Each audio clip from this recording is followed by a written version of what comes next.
So here we are in the Mistlands. Got myself the Wisp. I got level 1 carapace armor.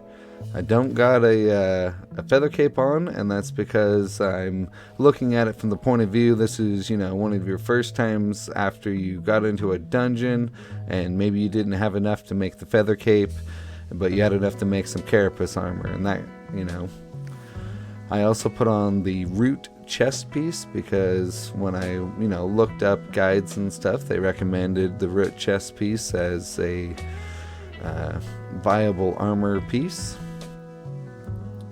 And let's see. Wow, look at that. I couldn't even see that island right there. I mean, imagine if there was a bug on it. I wouldn't even know there was a bug right there. That's crazy. The wisp light needs to work better, and because it barely goes out. I don't even know what I'm jumping into here. Swimming towards a little island, and if you don't have like good swim skill, some of these islands are further apart than you think they are, and you're going to be drowning.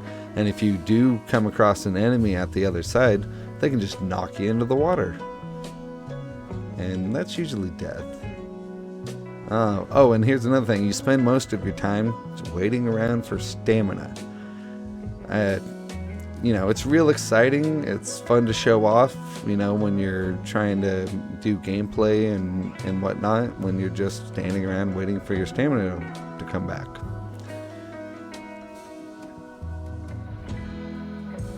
That took almost my entire stamina bar just to get up here. And I went like 5 feet. And then have to wait for my stamina again. That is a problem, and I hope they fix it. I know on my server that I play on, we adjusted the stamina regen. I can see a little bit out there. There's a blue light in the distance. I think that's helping with the mist. If I turn this guy off, look at that. You can't see anything without it. And even with it, you can see 10 feet, 15. There could be something down below me and I could barely even see it. I mean, and that's not that far away from me. Alright, I'm going to show off a fire mage wearing the root armor and see what kind of damage one of these guys would do to me. Oh my goodness. Oh, I'm dead. That was so fast. Oh my god. Don't wear root armor out here. That's gonna let a tick get on me here. So if you got a tick on your back and you can't get them off, use a two-handed weapon like a maul or a hammer. Except for I died first. But you want to use a two-handed weapon to knock them off of you. And you're just dead from ticks. I like that. Yeah, it's great. So you can see there, they're doing a good job, and I'm going to smash them off of me now with this two-handed hammer.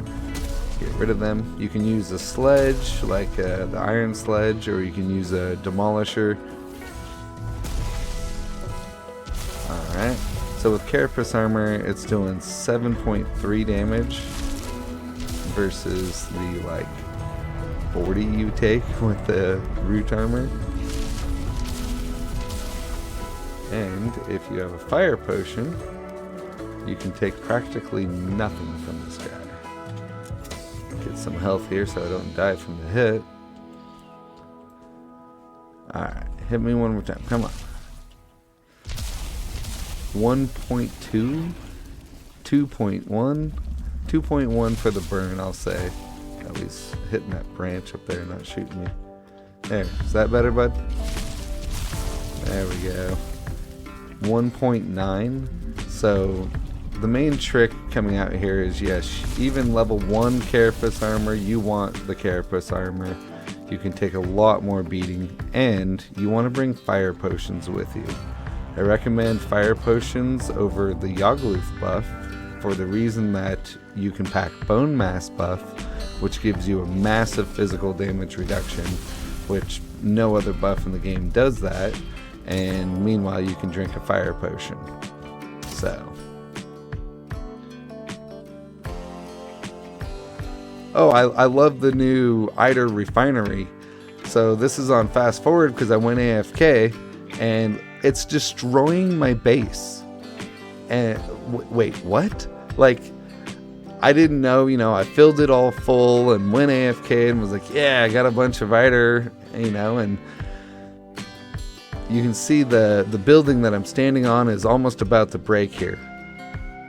If I had gone AFK for too long, it would have destroyed my entire base.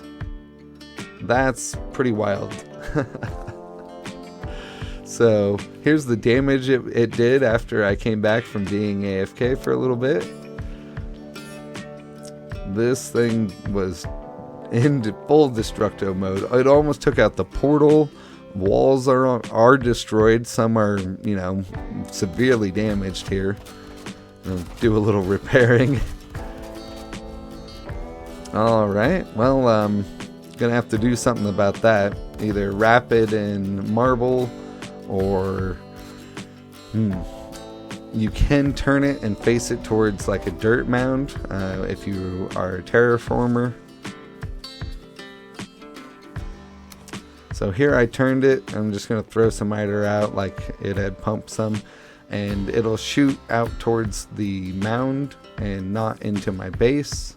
So make sure you turn this away from any building and any structure that you like, or wrap it in like an iron grate. But even that will take damage over time. It's got to be marble. Black marble is the way. Another complaint I have about the Mistlands is you gotta have the barley for like the bread and making of food, and yet it takes hours of just waiting for this food to grow. You can see here it's an hour 14, hour 18. Some of them say like an hour and 21 minutes. And then you can't just take and use everything you get because you have to replant it. So it's more like 2.5 hours to get a crop because you have to replant your next crop. And so you spend an insane amount of time prepping to even go into the Mistlands because of the time it takes for food and things to grow. And you can't rely entirely on just meat sources. You need the stamina foods, which generally come from this.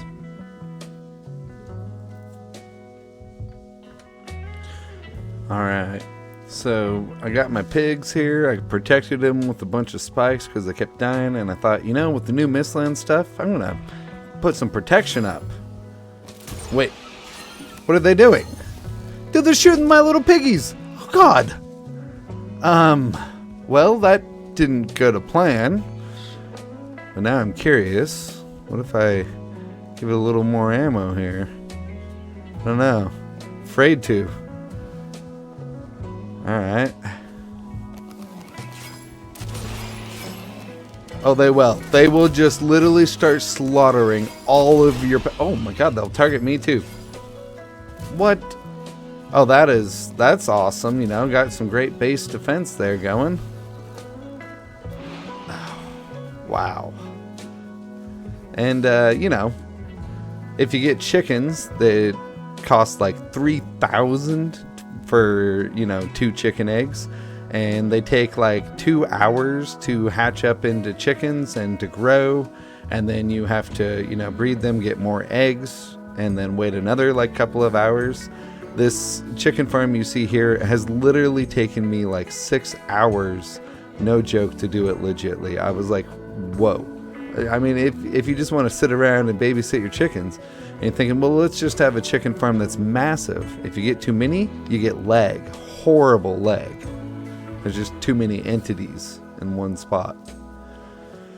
So that is a problem with the chickens, and you basically have to babysit them constantly. And that entire pack you see right there would feed me for like one night of gameplay. You need to get more food out of the chickens, in my opinion. Don't want to spend my entire time being a farmer.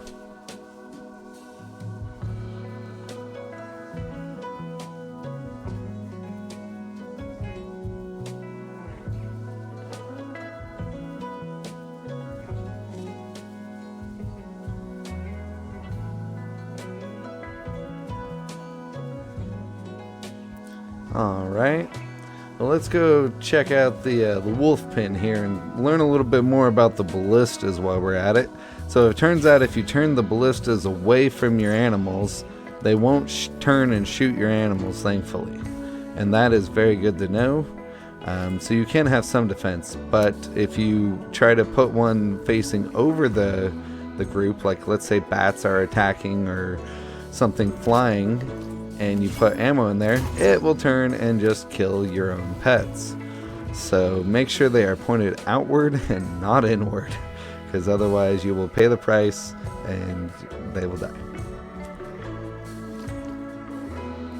Show here just one more time that even the locks, there's no pet that it won't shoot, unfortunately, and it'll also waste ammo trying to shoot like deer and stuff.